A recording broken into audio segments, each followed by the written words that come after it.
everybody. This has been a labor of love. You know, we took over a building that was not properly taken care of. It just wasn't. It's a very special building, and we are taking care of it. This was grass, and when you have a news conference, and this was going on for many years, but everybody would just sink into the mud. It was extremely luxurious grass, especially when it was raining, because you'd go down about 5 inches into the mud. And when we had a press conference here, all the press standing back there, they'd be cursing me.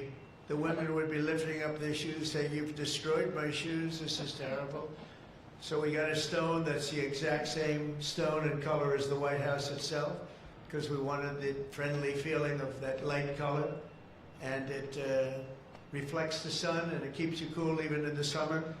And we've had press conferences. We finished it about a month ago. This is, as you see over here, the Presidential Walk of Fame. And we had this long wall with half windows because that used to be a swimming pool on the other side of the wall. That was the swimming pool where Jackie would say, "I hear women inside." Are women inside? Quite a famous, I'm not saying anything, this was a part of a movie. And the Secret Service said, "No, ma'am, there's no women inside, ma'am. I'm sorry, ma'am, you're gonna have to move along. But I hear women inside." "No, ma'am, you'll have to move along, ma'am." So that was the famous swimming pool. Now it's even worse. It's for the media. They covered the pool up. They covered the pool up, and now it's for the media. And I think we have a small representative group. I don't think they allowed the rest of them. I can't believe it. What happened? They're all on the other side of the wall. Can you believe it? Because this is supposed to be sort of a private event. And there is no such thing in politics as a private event. Lindsey, you learned that a long time ago, right? The great Lindsey Graham. Doing fantastic. You're up 34 points, Lindsey. That's right. Thank you. It's not bad, I'll tell you. It's not bad. So we did the Presidential Walk of Fame from the great George Washington all the way to, well, I think we have to rate him above me. So it's less than great, less than George. Somebody went up there and they say, "You're the third best president in the United States." This was on television, third best. And they said, "Who are the first two?" George Washington and Abraham Lincoln. And I got extremely angry at this man. You know, you can't. It's going to be tough to beat, Mr. Senator. It's going to be, John. It's going to be very tough to beat Washington and Lincoln, but we're going to give it a try, right? Hey, they didn't put out 8 wars, 9 coming. All right, we put out 8 wars, and the 9th is coming. Believe it or not.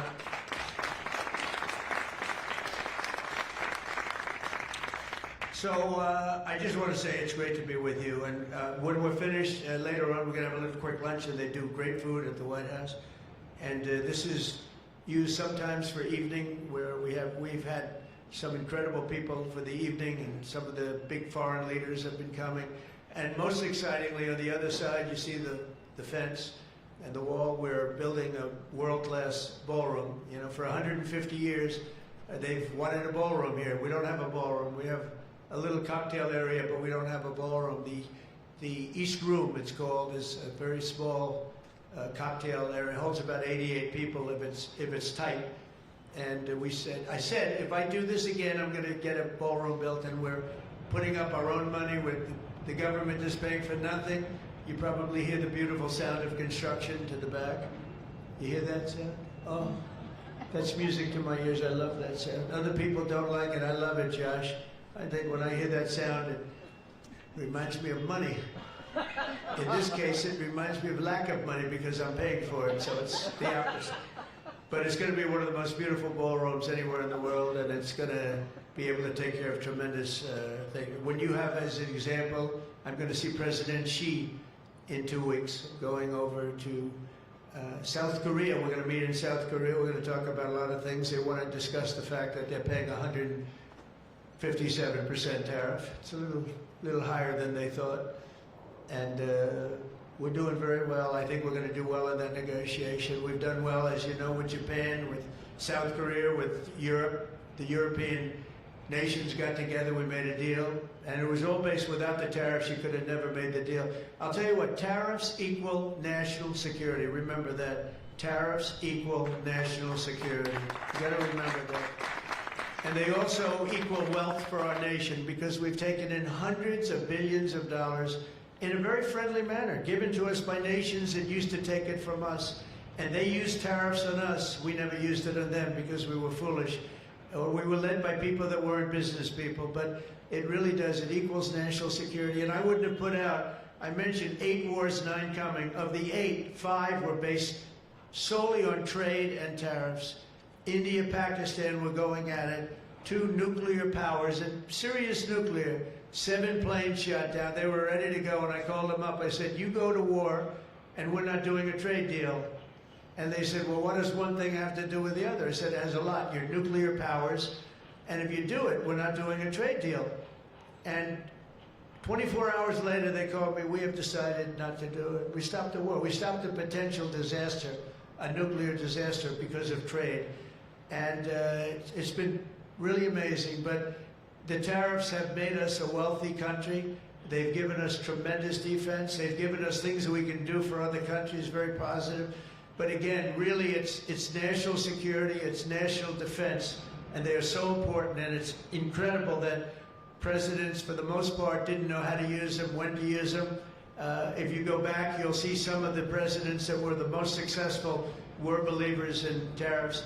And I even see foreign countries now that we are doing very well with, taking ads. Don't go with tariffs. They're taking ads. I saw an ad last night from Canada. If I was Canada, I'd take that same ad also. But they're actually on television taking ads. But I do believe that everybody's too smart for that. We have a very, very big and important case coming up. We should win the case based on the legal merit. We should also win the case based on all of the things I just said. But we're a wealthy country again. Last week, as you know, they found $31 billion. They came to see me, sir. We found $31 billion. They said, we don't know why. I said, was this a good find or a bad find? It was a good find. It was a plus 31. We're used to finding negative 31s, right, for the last 30 years. I said, check the tariff shelf. Well, those tariffs haven't kicked in. Yes, they did. They kicked in 2 months ago. Check it. He comes back 2 hours later. Sir, you were right. We have an additional $31 billion, billion, not million, Lindsay, billion, that we just found from tariffs. They kicked in earlier than we thought. You were right. We're a wealthy nation again, and we're a nation that can be secure. We're a nation that can start paying down our debt. And with tariffs, we're the wealthiest nation ever in the history of the world. Without them, we've got to slog. We've got to slog. But remember this, other nations, including China, Japan, European nations, they used tariffs against us for many years. That's why we owe $37 trillion. That's why. But they used tariffs very successfully against us, and we had presidents that never fought it. But now you have a president that does fight it. So I just want to welcome you to the incredible Rose Garden. It's just an incredible place. It was done, we did it, brought it back to health. It was in very bad shape, actually, and we brought it back to health. First Lady Melania did a fantastic job on it. The surrounds and everything, it's all brand new wiring. You know, underneath there's a lot of wire, a lot of things. Everything brand new, everything beautiful. The only thing we did is we had to get a hard surface here because nobody could use it because of the grass. So I just want to welcome you, and I hope you're going to be here a lot. We're going to use it for meetings. We're going to use it for press conferences. Now we can use it. It was unusable before, and now we can use it. But everything that you see was redone. All of this was redone, and the whole White House is being redone. Some of you came through what they call the Rose Hall. They call it different names, but you probably noticed, I don't know if you came through this door, did you notice the white marble floor that was put there? That was made out of Home Depot tiles, about 1 foot by 1 foot. They were all broken, about 30 years old. And I replaced it with book-matched marble, paid for by your friend, President Trump. It's like, it's amazing how people like it when you say you paid for it.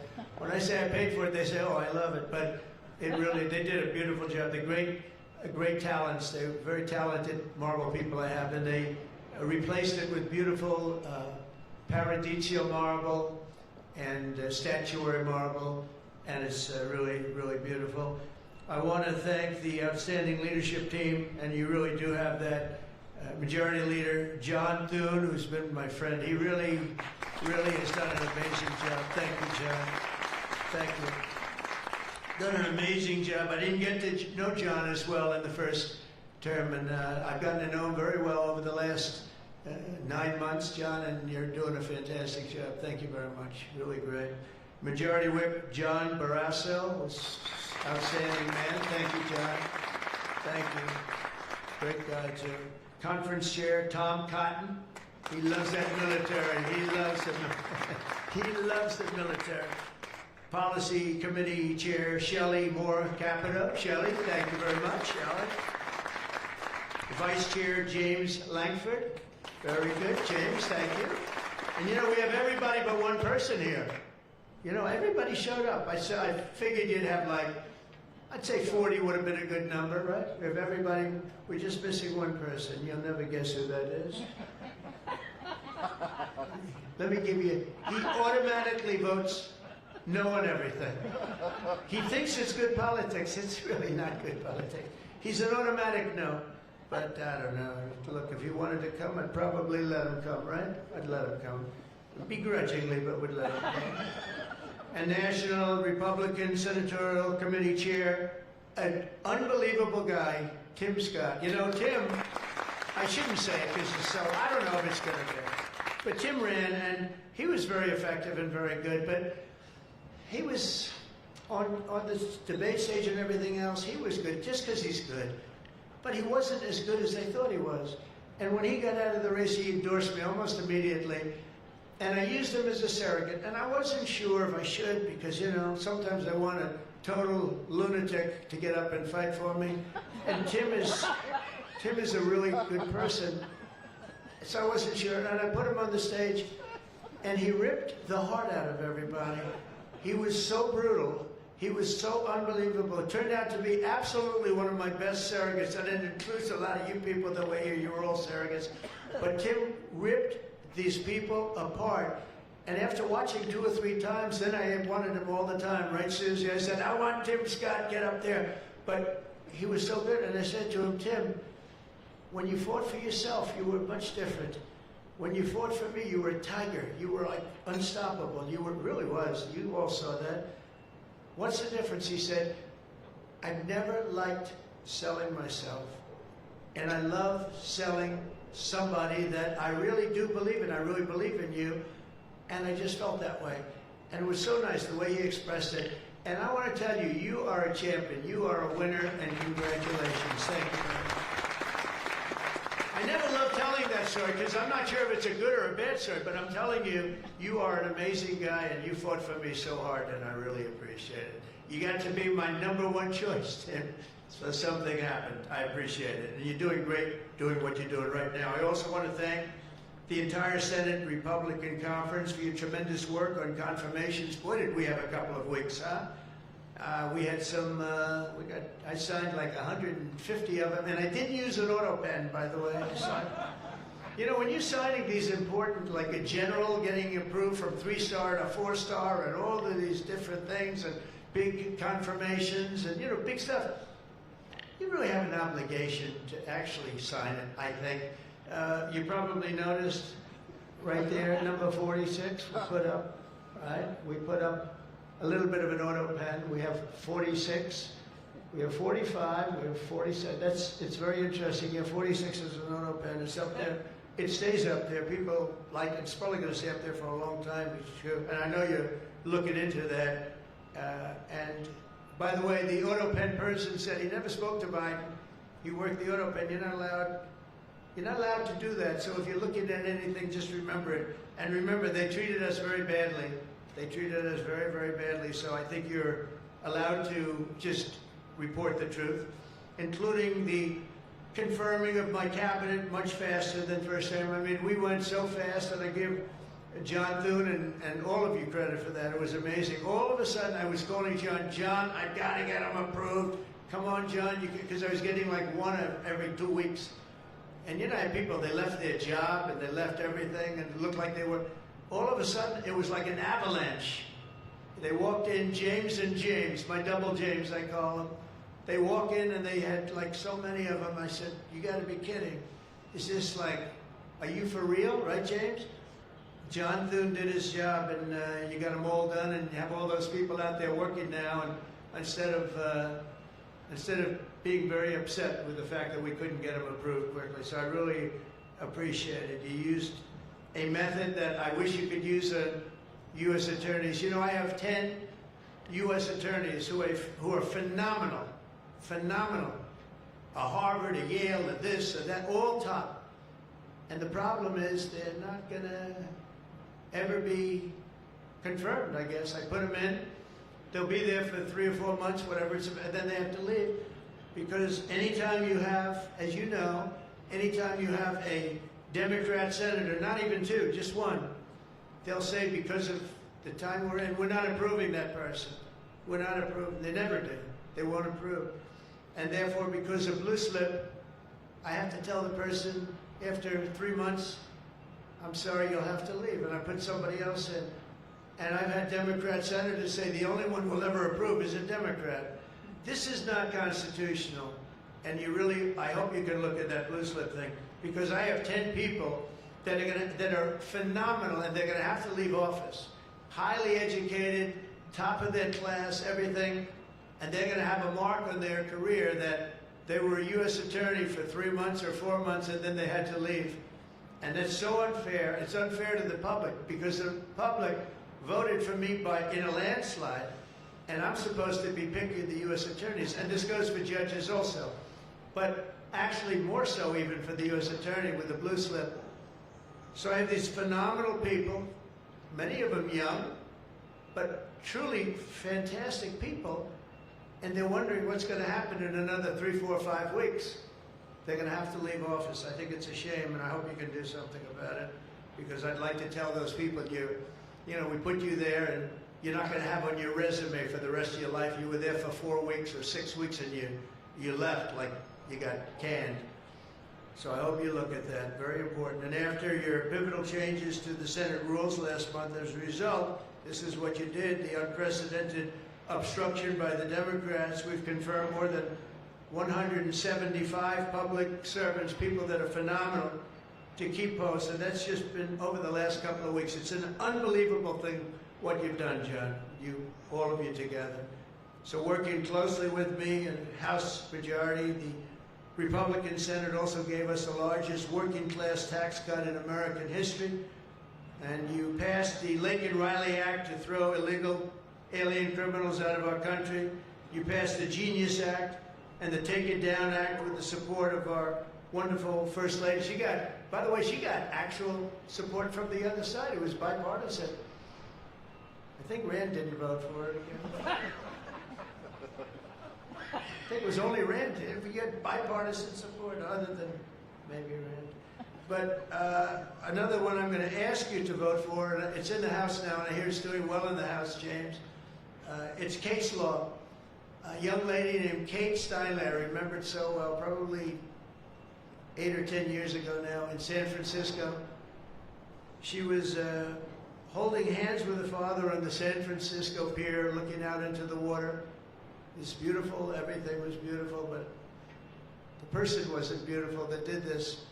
And this was an illegal alien that came into our country 5 times, was thrown out 4 or 5 times, I don't even know, but a lot, and came back and shot her through the head. And she went down and she looked at her father, Daddy, Daddy, something happened, and she immediately passed away in his arm. And I mean, you can imagine, it was so sad, such a beautiful, beautiful, beautiful person. Father was destroyed, you know, virtually destroyed. And they passed they wanted to pass what they call case law, and it's now again in Congress, and I hear we're going to get it passed in Congress, and when it gets up to the Senate, I hope you guys can pass it. And basically, very simply, it says that if you're an illegal alien and you come in and you get thrown out, if you come back and get caught, you have to spend 10 years in jail. Very simple. Very simple. If they would have had that, Kate Steinle would be alive today. That was a big event at the time. If you remember Bill O'Reilly, for those of you that like Bill, I think I like Bill, but he was the one, he devoted his life to that law, trying to get it passed. I think it's time that we pass it, so that if you get taken out of the country and you come back illegally, knowing that this law is in existence, you go to jail for a 10-year period, and it's going to keep the repeat offenders from coming in. It's going to really keep them from coming in. Senate Republicans have already voted 11 times to get our government back and open for business. We have record business. We're going to be, I think, by the time I hit month number 12, I think we're going to have $20 trillion of investment. We're over 17 right now. As an example, President Biden had less than $1 trillion for 4 years. We're going to have $20 trillion in less than 12 months, and we're over 17 trillion right now. So it's the largest amount in our country by far, by many times. That's in our country. But here's the one. It's the largest amount in the history of the world. There's never been a country that's had anywhere near 17, or it will be 20, and it's going up fast. A lot of it's because of tariffs, because they're coming in because they don't want to pay tariffs. In other words, they make their product in a certain country, and they used to just send it in here, and there was no charge, absolutely. Now, if they have to pay a 20%, 30%, 50%, 100%, or 2% tariff, they say, well, it's better if I build my plant in the United States. It always amazed me I did this first term. We had the greatest economy in the history of our country in first term. We had COVID, and we did a good job with that. That was a curse for every country in the world. It was terrible. But we had the greatest economy we ever had. But if you remember, I started the tariffs, but I held it off because it wouldn't have exactly been good at the time to tell France, you know what they were going through, you know what Spain was going through, and Italy was going through. That, by the way, we're going to charge you tariffs. But I had started the process. We were going, the country was doing good, and I took in hundreds of billions of dollars from China. I put the full tariffs on China. Biden left the tariffs because he couldn't, it was too much money, but they gave so many exceptions that they were essentially meaningless. In other words, here's the tariffs, but you don't have to pay if you look at somebody the wrong way. You don't have to pay. So they didn't pay very much. But with me, they were paying hundreds of billions of dollars. And again, I have a great relationship with President Xi. I expect to be able to make a good deal with him, and I want him to make a good deal for China, but it's got to be fair. For years, they were making $500, $600, $700 billion, $700 billion, and we'd be making nothing. It was a one-sided. Honestly, we built their military. We built China's military with the money that we lost for so many years, getting ripped off. So now we're going to have a fair deal. I think we're going to have a very successful meeting. Certainly, there are a lot of people that are waiting for it. Maybe it won't happen. Maybe it won't happen. Things can happen where, for instance, maybe somebody will say, I don't want to meet, it's too nasty. But it's really not nasty, it's just business, and we're gonna do a good job representing you people and representing the people of our country. Unfortunately, in a craven and pointless act of partisan spite, Chuck Schumer, who I've known for a long time, and the radical left Democrats are holding the entire federal government hostage to appease the extremists in their party. And they are extreme. I mean, I've never seen anything like it. They're extreme, and you know what? We had a landslide election. We won the popular vote by a lot. We won the swing states, all 7. Remember, they said, oh, if Trump could get 3 swing states, he'd be. And, well, I didn't get 3, I got 7. We got all 7 by a lot, by record numbers. We won the Electoral College, 312 votes. They said, it's very hard for a Republican. It's harder for a Republican. Although now I think we've swapped it. I think it's now harder for a Democrat. Because if you see what we've done with the Hispanics, with the black workers and black men, and recently a poll came out with black men and women were doing so well. You know, they want security. They don't want to have their city destroyed. Women in Chicago, beautiful black women walking around with red MAGA hats because they don't want to be mugged and shot and everything else. And then you see a Democrat get up and tell you how safe it is in Chicago. You know, they've had, in a fairly short period of time, 4,000 murders. This is over a short period of time, 4,000 murders. And they had a holiday where they had 28 people killed and almost 100 shot. And then you listen to this guy, Pritzker. I've known the family for a long time. They threw him out because he was no good, and he became governor. He's got money through the family. He didn't make, he's got money through the family. But they threw him out, he became governor. I said, I wonder how he's going to do. It's a crime palace, it's a shame. And you know what we did in D.C. is unbelievable. You people, you can walk down the middle of the street, Mr. Senator, you can walk down, you can have your wife meet you at the restaurant, and she's not going to be accosted, shot, beat up, raped. It's unbelievable how bad it was. It was one of the worst in the country, and now it's stone cold. I don't say the word perfect, but it's pretty damn close. And you know, they used to have, they would average more than a murder a week in Washington, D.C. This is just before we got here, a murder a week. Think of that. The capital of, in my opinion, the capital of the world.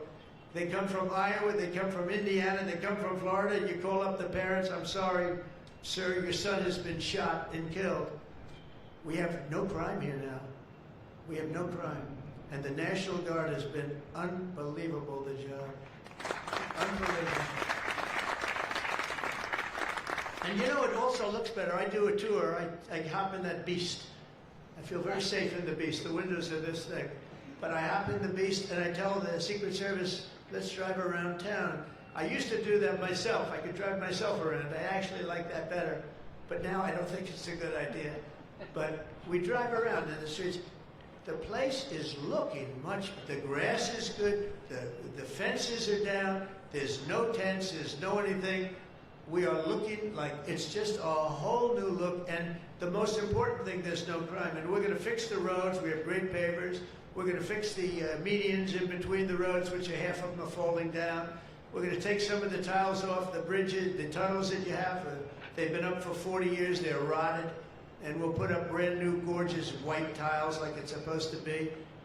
But this place is looking really good, and we haven't even started the real fixing up of the town. We're getting rid of the graffiti. You notice there's almost no graffiti anymore. A lot of that beautiful statuary marble and red graffiti all over it had bad signs up, and it stopped. We've taken out 1,700 career criminals and people that came in through an open border. They came in through Biden's open border, and we've taken them out. The thing having to do with all of the elements in the great, big, beautiful bill, I'll tell you, it's amazing what we've done. $200 billion in costs for medical. What we've done, $50 billion for rural hospitals. And remember, no tax on tips, no tax on Social Security, no tax on... Think of all of these things that we've done. This is the biggest, this is the greatest bill. Social Security, no tax on overtime, but no tax on tips. I got that from a waitress in Nevada. I was making a speech, and I'm at one of my restaurants in the hotel I own there. And I say, how are you doing? Well, sir, it's terrible. They're taxing my tips. They're going, I wouldn't have even thought that. And I looked at it, and she said to me, sir, there should be no tax on tips. I said, say it one time more. No tax on tips. I walked outside to the press. I said, there will be no tax on tips. She was right. And we won that state by a lot. That's not a state that we win by that much, David, but we won it by a lot. So it was pretty good.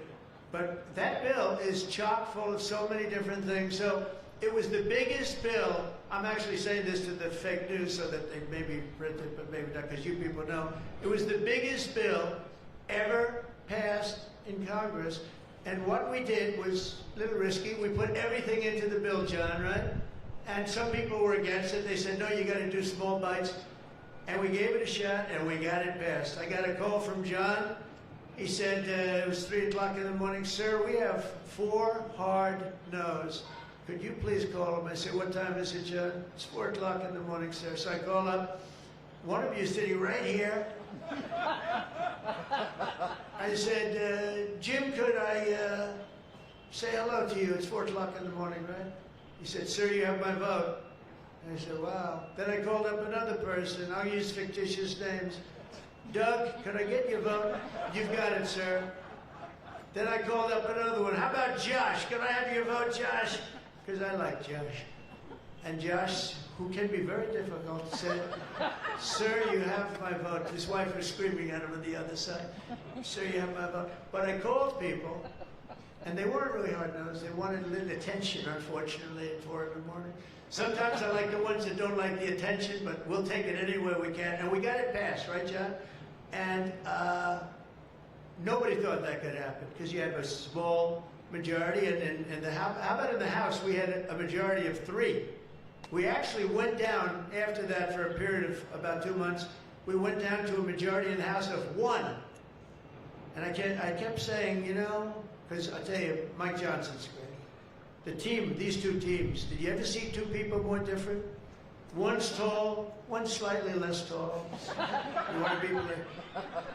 They are very different people, but they're the same in terms of talent. They did it. The 2 guys, and they get along incredibly well. We all do. We get along great. But we passed a bill. We don't need to pass any more bills. We got everything in that bill. There's nothing else we have to put. We got the largest tax cuts in history. We got the extension of the Trump tax cuts. We got all of these things. And, you know, remember, they lie. They will look at I saw it the other day, they were talking about, I call it the great big beautiful bill, but that's what it is, the great big beautiful, the biggest bill ever passed. And what they say, they make up stories. And I saw they were interviewing a senator, and they said, well, what's wrong with their bill? He didn't know what to say, because there's nothing he could say. It covers everything. He said, death, death. It brings death. Now, if I'm a regular person and I hear that, I say, oh, that's terrible. But it's just the opposite. It brings life. It brings Medicaid, Medicare, Social Security. It secures all those things. And they just are so bad. You know, they said death. It was like death. And there's nothing about death. Theirs is death. Because they're going to lose Medicaid. They're going to lose Social Security. They're going to lose Medicare. All of those things are going to be gone because the whole country would be bankrupt, and you're not going to have any kind of medical insurance. So with us, it's the opposite. And it's a great bill. We don't need any more. And I want to just say from the beginning, our message has been very simple. We will not be extorted on this crazy plot of theirs. They've never done this before. Nobody has. You always vote for an extension.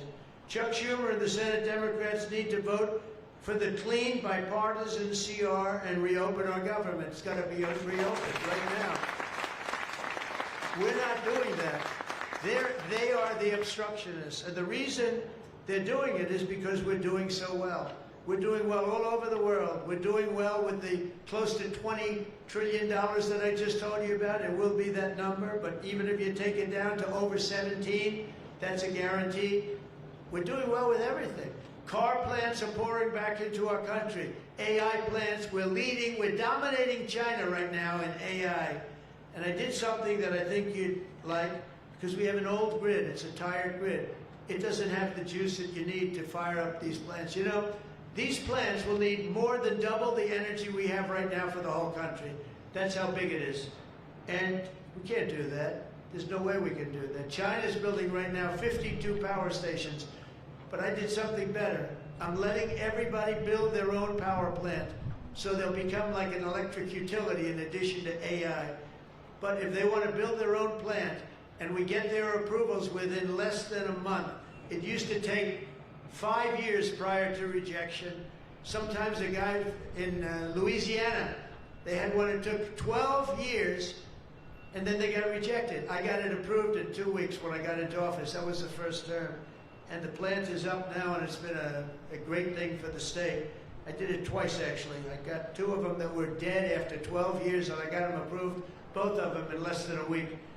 And that's what we're doing. Lee Zeldin, by the way, is doing a phenomenal job, Environmental Commission, I have to tell you. He knows that we have to get them fast, and we're getting them fast. So we're leading China in the AI race by a lot. Under Biden, Democrats voted 13 times for continuing resolutions to keep the government open. And all we want is simply to ask them to do it once again. They always voted for it. They never voted against it. Nobody votes against it. But they do that, and they do. It's partially my fault. I mean, I'm watching you, and looking at all these great faces that I've seen, really great people. I think with few exceptions, a couple of you I don't like that much, but with few exceptions, great people. And you look at what they do, and you look at the game they play, and it's a horrible game. And, you know, we have the hottest country ever. This is the hottest country anywhere in the world. And I say this, I'm sure you've heard me say it, but I was over in the Middle East, and the King of Saudi Arabia and others also said essentially the same thing. They said, you know, President, a year and a half ago, your country was dead. We never thought we'd see this. And right now, you have the hottest country anywhere in the world. We do. We have the hottest country anywhere in the world, which tells you about leadership, and that includes your leadership. So as you know, my door is always open to anyone. It's not like that AOC, how about her, where she said, she's talking about having rebellions and everything. She said, well, my door is always open. But she's not the leader. I'm sure the leaders felt very nicely about when she said her door's open. Who the hell wants to go into her door anyway? She doesn't know what the hell she's talking about. She's the one that started. You know, I remember, I'll never forget, she never took a course on the environment. And I watched her one day, and she was on television. She said, yes, our planet will be dead within 12 years. That was a long time ago.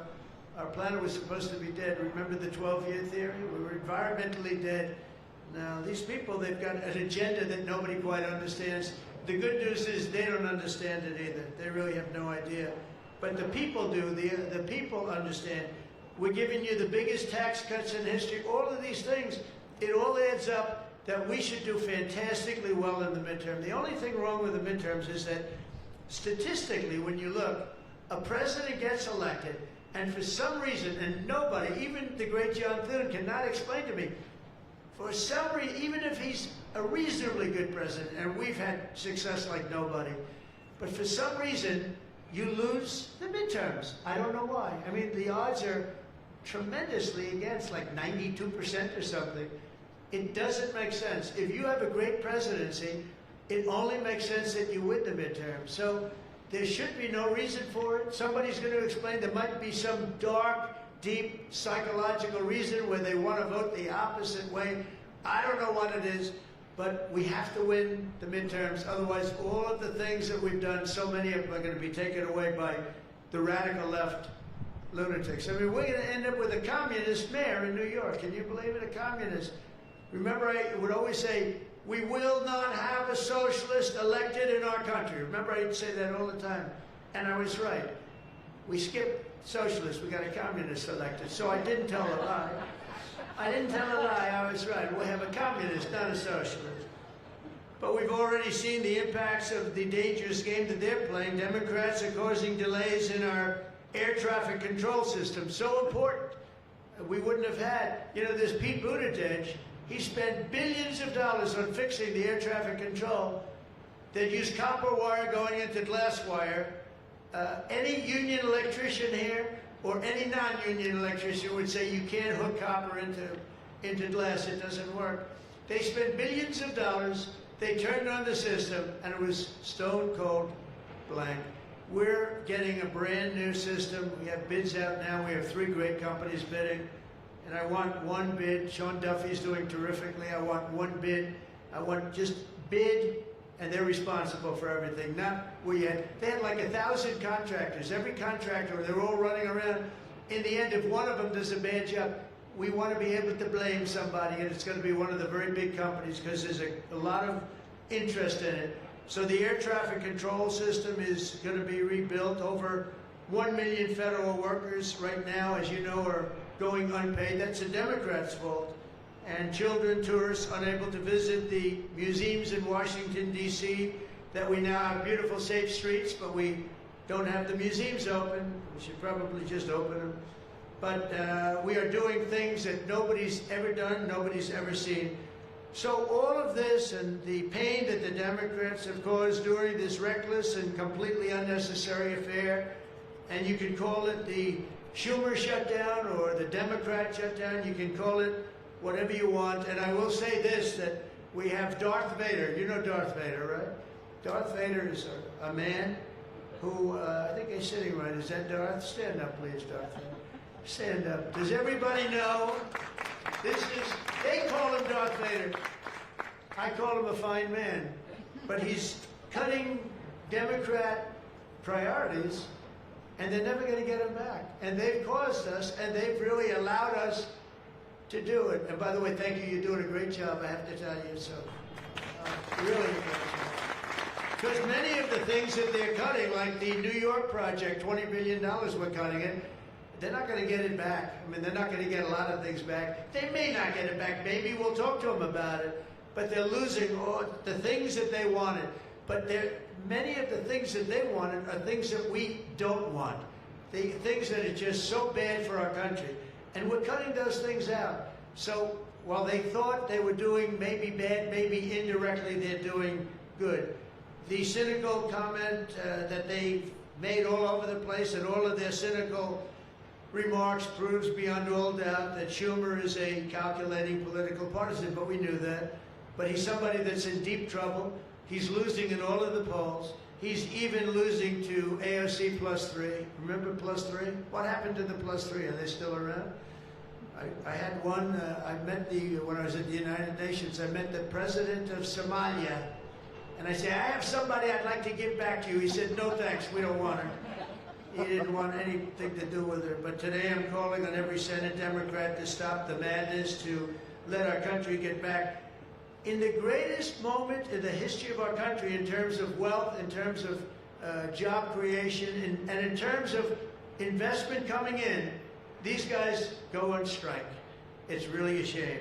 So I'm asking them to be smart. It's not working. They're getting killed in the polls. The public understands what they're doing. They're doing the wrong thing.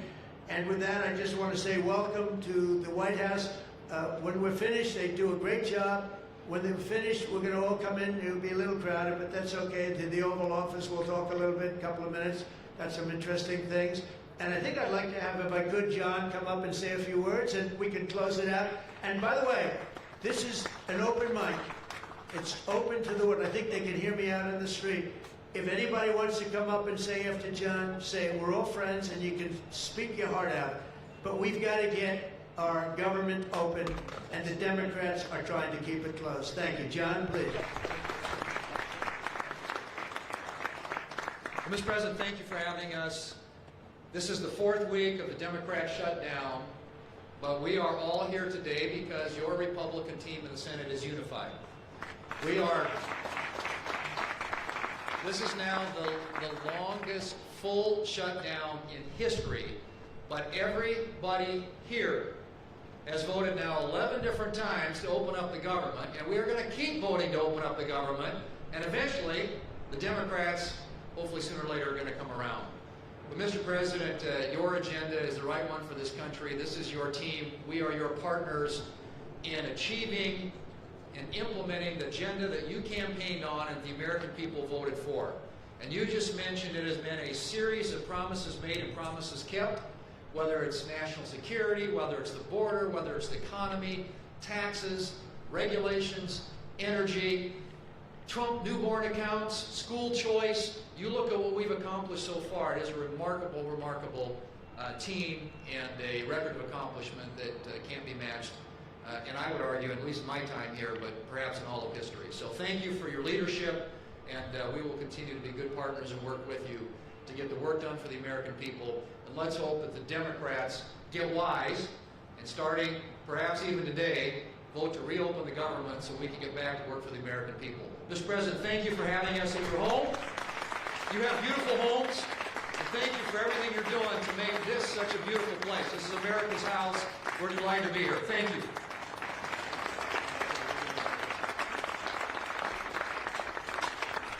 Okay, TV, we're done. Lindsay, that open mic doesn't fly.